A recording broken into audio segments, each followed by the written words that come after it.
Et salut à tous les amis, c'est CryptoPartage, c'est un plaisir de vous retrouver pour cette vidéo d'analyse du 7 juin 2021. On se retrouve avec une map très légèrement dans le vert ce matin, avec un Bitcoin aux alentours des 36 000 dollars. On se stabilise toujours, voilà. On attend cette fameuse résolution du range compris entre 40 000 dollars et 34 000, 33 000 dollars à peu près.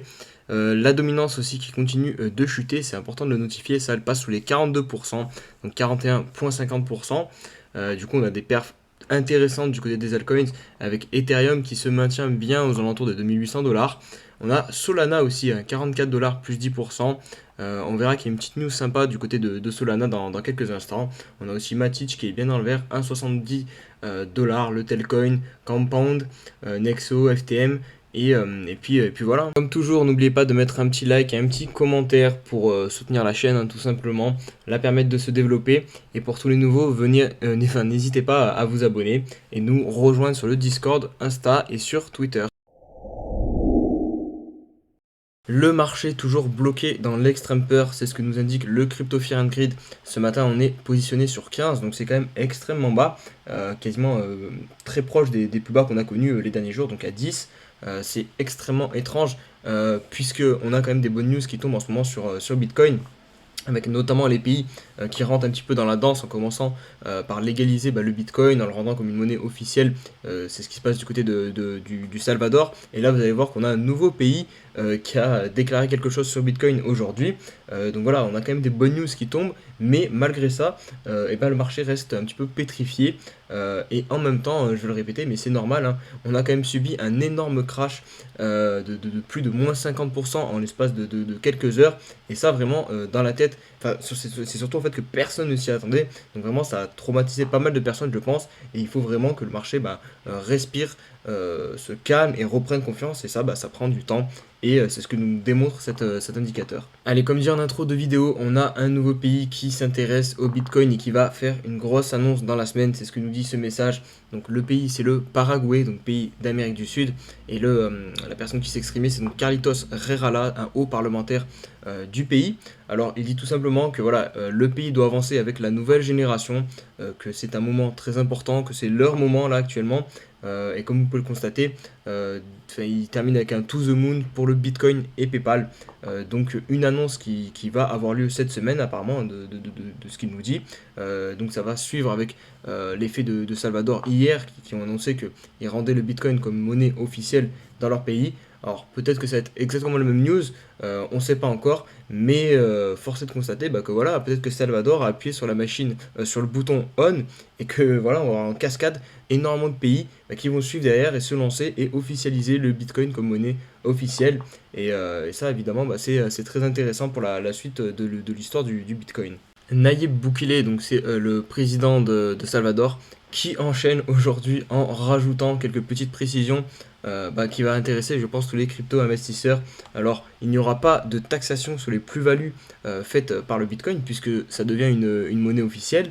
Et ils rajoutent même qu'il y aura une résidence permanente immédiate pour les crypto-entrepreneurs. Donc voilà, il vend clairement son pays pour attirer le plus de crypto-investisseurs. Donc ça va être à suivre, hein. Peut-être un nouveau paradis fiscal, paradis fiscal pour les bitcoiners, une nouvelle terre pour les bitcoiners, à voir comment ça se passe par la suite. Mais clairement, ouais, là, ça se voit qu'il veut attirer tous les crypto-investisseurs. Cryptodidact qui résume assez bien la situation actuellement. Donc on a eu hier des annonces quand même, je trouve ouf, hein, un pays qui accepte officiellement le Bitcoin comme monnaie officielle, c'est quand même pas commun, c'est la première fois dans l'histoire du Bitcoin. Et on a eu comme réaction pas grand chose, hein, finalement, en tout cas d'un point de vue spéculatif sur le cours. Et pourtant, quand, à contrario, Elon Musk tweet 3 emojis ou tweet 2-3 conneries sur le Bitcoin, et là, le prix s'amuse à faire le yo-yo. Donc ça démontre peut-être un petit peu encore l'immaturité qu'on a sur ce marché. Et ça, c'est bien dommage parce que vraiment, entre des tweets d'emoji de Elon Musk et un pays qui accepte quand même d'avoir Bitcoin comme monnaie officielle, il y a quand même une grosse différence fondamentale.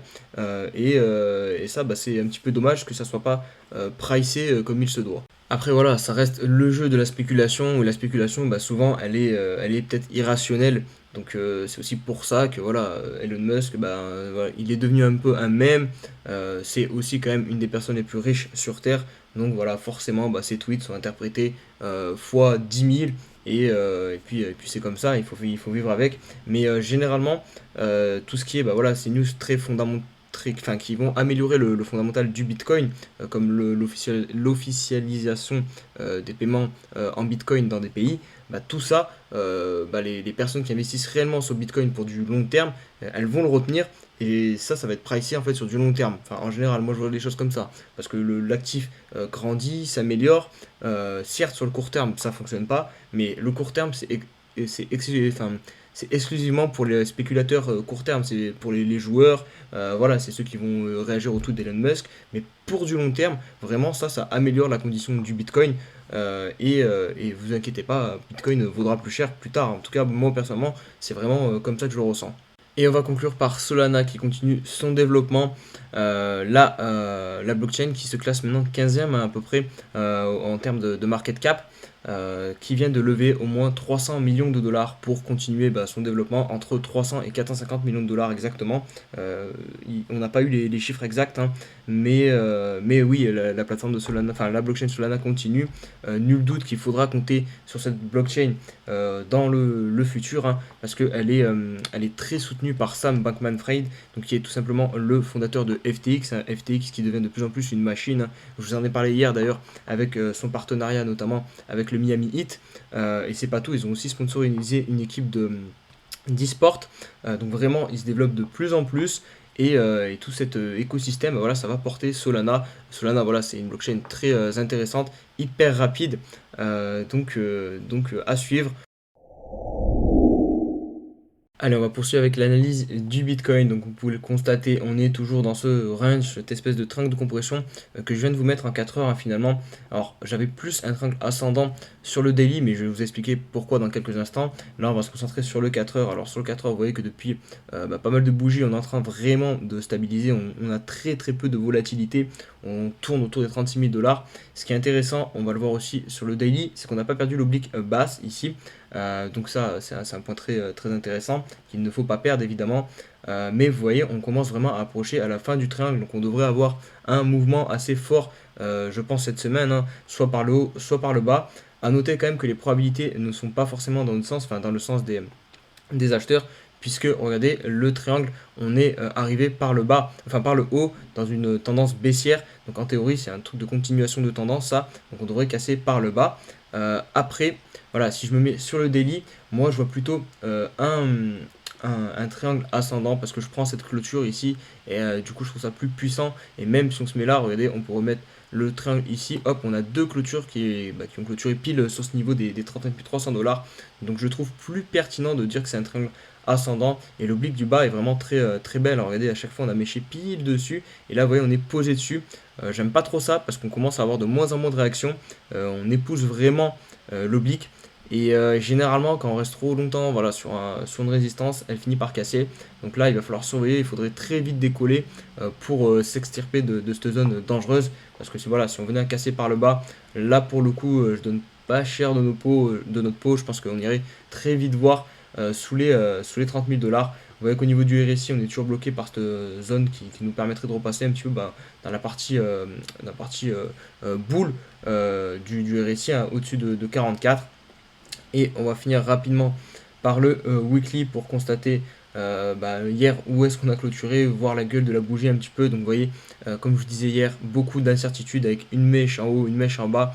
Donc vraiment, le prix, on a clôturé quasiment au même endroit que la semaine dernière. Donc ça prouve vraiment qu'on est en train de ranger et qu'on attend de choisir, enfin que le prix attend de choisir une nouvelle direction.